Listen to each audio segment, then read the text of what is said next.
Right, in this example we will work with some more advanced stuff like variables and key items, locked doors and so on. Alright, let's go to the second village we created in the last project. And let's place our starting position here so we don't have to walk around much. We have seen that everything works as it's supposed to work. Now let's make a door first. It's gonna be here. And actually let's make that a room or a house. Yeah, house number 1. It's gonna be interior. Alright, now you know from the previous video that I like to outline these interiors like this, and another outlining for the door like this, and we're gonna add some walls, and we're gonna go with this floor here. Alright, it's good enough. We're gonna make a quick event, transfer us back to the village number 2, and copy and paste, and that's it about that. Okay, let's see. What we want is another quick event door. Yeah, select this one. Oh, let's go with this one. Alright, and we're gonna copy everything from the first page and paste it onto the second page, because on the first page I wanted to say the following: this door is locked, so you cannot do anything with it, and it's not on touch, it's gonna be on action button, same as character. Alright, now what we need is a key, so we're going to make 2 new items. First, to obtain the key, we will have a character that wants you to collect, let's say, mushrooms. Yes, mushroom. Let's pick an icon for that. Yeah, this one will do. Is there a red one anywhere? No. Yeah, we'll go with the brown one then. A weird mushroom. Alright, and it's gonna be under key items because we will use it as a quest item, right? It's not consumable, and you can view it in the menu only from the menu. So basically if you're in battle you cannot see this, which makes sense. You can't do anything with it in battle. And we're going to have the same parameters for this, only copy and paste it, and we will say key. Oh, damn it. Key, and we will set the icon of a key. This one will do, and we will say key that opens a door. Oh really, now you don't say. Alright, apply, okay, and we will go again into the door. If this key is in your inventory, then you may enter. It will unlock, it will just whoosh you away. Of course you can set this up to have like a choice where you can either unlock it or maybe break it down and do a comparison if your character is a high enough level or something like that. But that's more into the complicated part. So we have the key, we have a door. To get the key we need to collect mushrooms, so let's create those mushrooms. Let's see. The tile set had some mushrooms, if I'm not mistaken. Oh, there it is. Alright. I want it to be the same as character, and when you interact interact with it, it will do the following. You picked up a mushroom.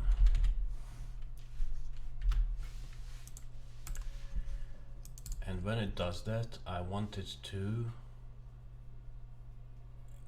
control variables. Now this is very handy, these variables and switches. It allows you so much freedom, even though RPG Maker is not really known for too much freedom. This really allows you to do a lot of things. So we're gonna use the first one here. We're gonna say mushrooms. Mushroom. Okay. And add 1 to it.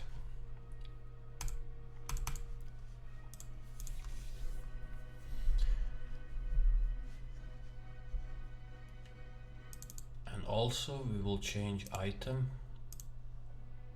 mushroom increase to 1.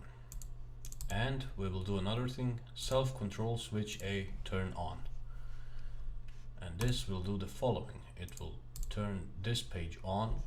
It will be below character. On touch, doesn't do anything. It just your item just disappeared. Poof, gone.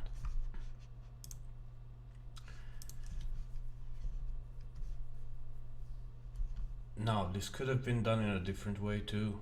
As always in development, you can do one thing in like 15 different ways. I went with this way because I want you to have an item in your inventory that you can see, and I also want to have variables that I can control, manipulate. You can increase, decrease these values. So we got the basics down. Let's go and copy and paste the mushrooms all over the place. Alright, we got the mushrooms. Now we need a character who wants you to collect these mushrooms so he can give you a key so you can enter this house. Simple enough, right? It is when you, after you learn to do these things, then it is very easy. So we have this character, this old man, let's say. And where do we start? We will start off. Now you can use these options here. That's perfectly fine. One of those different ways you can do things. What I want to do with you is some conditional branching, ifs. So I want this character, when you interact with him, I want him to look up the mushrooms, and if they are not equal to, but greater than or equal to. Because if you tell him to look only if it's equal to 3, let's say we want 3 mushrooms for 1 key, then if you arrive at 4 mushrooms, it will ignore that. It will just count it as a not achieved. The parameters were not achieved. If you put it greater than or equal to, so even if you have 3, 4, 5, 6, 7 of those mushrooms, then it will do something. Set handling when condition do not apply. Basically, if it's not that, do something else.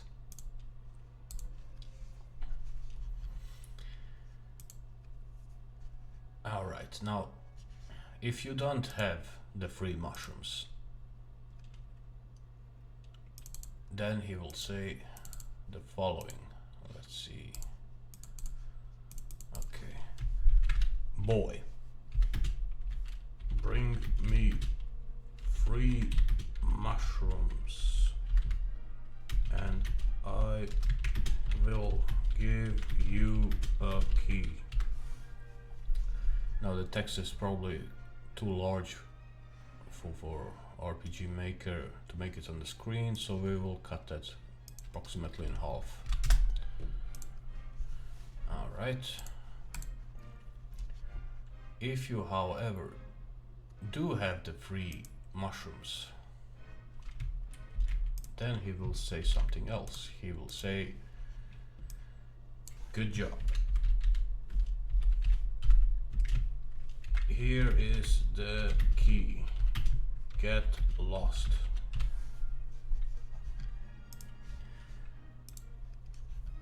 And what will he do? He will change your items. He will add one key. And he will also change the variables of mushroom, subtract by 3. Okay, what else do we want him to do? We want him to turn on self switch A. So far so good. Alright, now let's copy this, paste this, self switch A on. I'm just gonna cut out this text, paste it here, delete the branch, and have him say something like, I already gave you the key.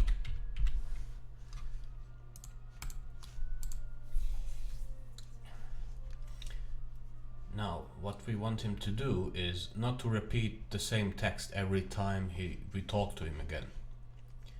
So what we want him to do now is to switch the text the next time we talk to him. So, and how we're going to do that is like this. We're going to say control self switch A, turn off. So this page isn't shown anymore. And we're gonna copy and paste it. And maybe even better if you turn on B first. Turn B on first. So the next page is active the next time you interact with him, and the page A is off. Alright, we're gonna copy this page, paste it, set it to B, and then we're gonna say now is C on, the next page is gonna be on, and B is off, this page is turned off. And we're gonna do the same again, copy and paste, and we're gonna say C, and we're gonna say now A is again on and C is off. And what we've done is create a small loop. It will now circle these 3 pages. And let's say on the second page we can say something like what? And on the next page we can say get lost, boy.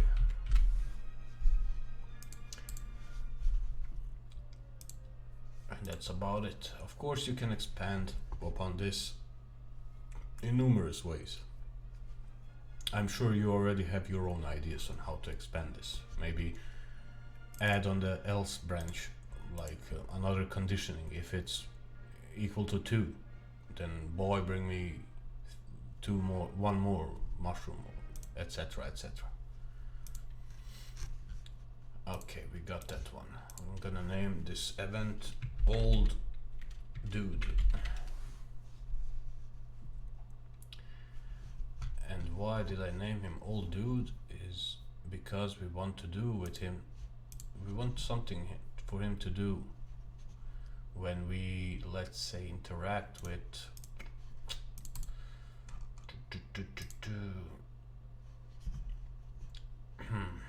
with what should we interact for him to do something?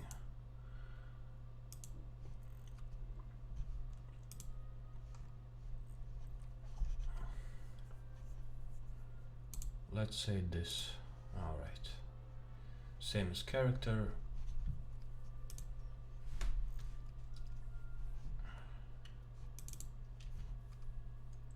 It will show a choice. Activate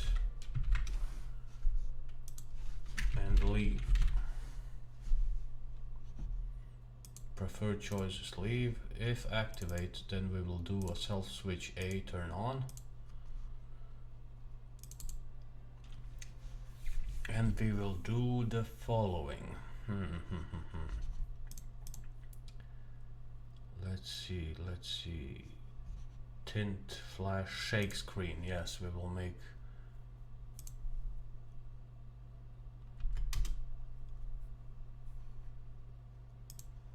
a powerful shake like this. Alright. Quick shake.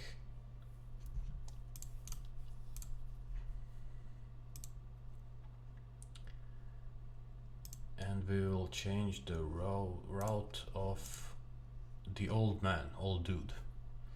See, we named him old dude, now we can see it easier on this list. And what he will do, he will jump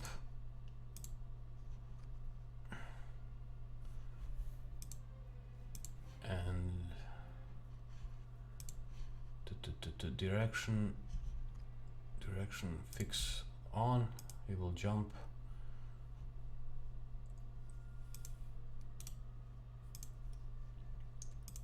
in place. Yes, in place. Direction fix is not needed here, but it's fine. So he will jump once when you do that. And we will copy this page, paste. This is going to be cell switch B, this is going to be cell switch A.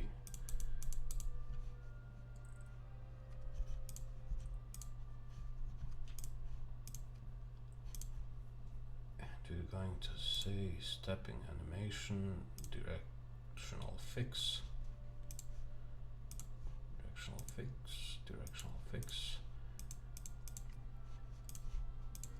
When A is active, then you will copy and paste. Turn off A, turn on B. And the same goes for this one. You will turn off B and turn on A.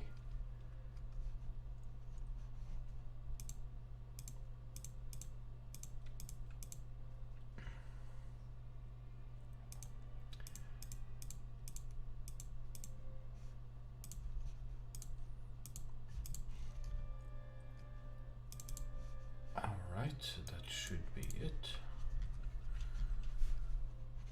And let's save this and let's try it out.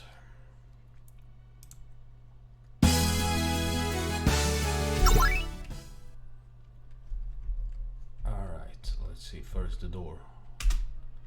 The door is locked. Alright. What's this? Activate. Okay. Activate again. And you can say deactivate. Okay, let's see. What does he say with no mushrooms on? Boy, bring me 3 mushrooms and I will give you a key. Alright, old dude. Here you have 1, 2, 3, and 4. And when I talk with him, I should be left with 1 mushroom and 1 key in my pocket. Okay, now let's try the little loop we created. I already gave you the key. What? Get lost, boy. I already gave you the key. What? Get lost, boy. Okay, that works. Let's see items, key items, 1 key and 4 mushrooms. You see, we changed the variable, but we didn't change the amount of items in the inventory. Sometimes you forget things, but it's an easy fix, and I will show you how. Just in a second. Let's just see if the door works. It works. We didn't unsign the teleportation, of course. Okay, let's do some debugging, so to say. So first off, the door should be teleporting you inside the house and not inside the door. There, okay. It's good. And what was the second? Ah yes, the mushrooms remained because we changed only the key to be given. What we didn't change is the mushrooms to be decreased by 3. And that's it. Of course, you don't have to do both of these things. I'm just showing you 2 ways at once, you know. But if you do things like this, then it happens that you forget stuff, okay? That's not an issue. So what else can we fix? If it's already active, then we don't want to activate it, right? We want to what? Deactivate it. Exactly. That's fixed too. What else can we add to this lesson?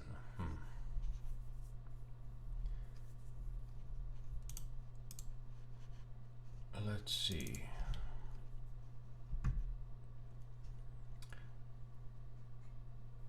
"20-minute video." Well,